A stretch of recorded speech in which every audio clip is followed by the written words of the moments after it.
ياسين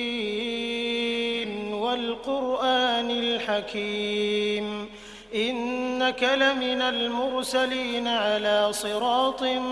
مستقيم تنزيل العزيز الرحيم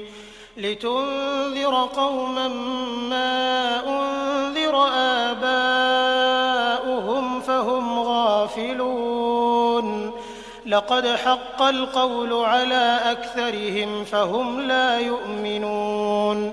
إنا جعلنا في أعناقهم أغلالا فهي إلى الأذقان فهم مقمحون وجعلنا من بين أيديهم سدا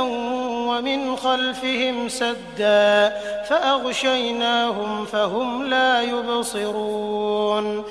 وسواء